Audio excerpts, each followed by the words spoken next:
ritirato Elisabeth Di No, restano in 8 al via, 1 Enzo Valde, 2 Bralor del Sile, 3 Ester DSE, 4 Event Rose, 5 Elmar, seconda linea 7 Evita del Ronco, 8 Elenoir Treb, 9 Erba Holz.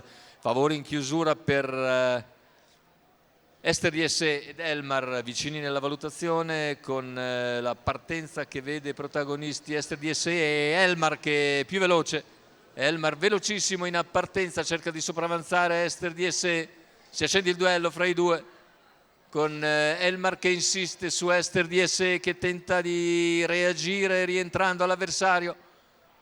I due alle prese danno vita a un parziale notevole nei primi 200 metri, 14,5, ancora alle prese i due, con Elmar che non riesce a trovare posto alla corda perché è rientrato completamente Ester DSE. I 400 se ne vanno in un velocissimo 29,3. A contatto si mantiene Ebralor del Sile, in vantaggio dunque Ester DSE.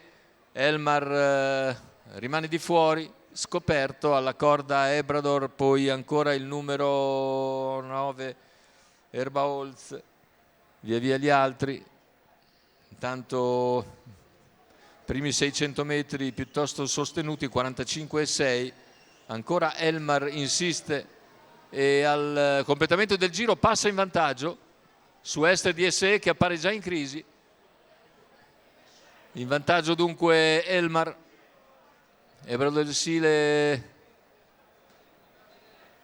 cerca di liberarsi dalla scomoda seconda posizione, è passato Event Rose in seconda posizione intanto e si libera anche Ebralor del Sile, mentre cala drasticamente, probabilmente è successo anche qualcosa a Ester DSE che cede completamente. Elmar invece ha speso tantissimo e ora a 400 dalla conclusione è ancora in vantaggio, ma deve vedersela con l'arrivo di Erba Holz, soprattutto rientrante Erba Holz che viene via cattiva a 350 dalla conclusione, avvicina e raggiunge Elmar all'ingresso in retta d'arrivo.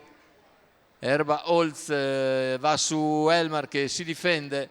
Elmar però è ormai provato per la grossa spesa sul percorso. Si avvantaggia quindi Erba Holz che nel finale viene a vincere sullo stesso Elmar che corre comunque alla grande. Al terzo posto bisogna vedere fra il numero 4 Event Rose e il numero 8 Elenoir Treb, 1,18,2 ragguaglio conclusivo.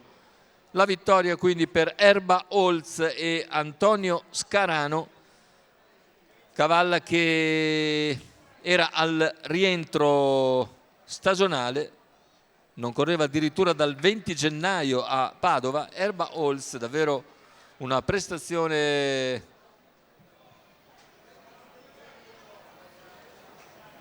molto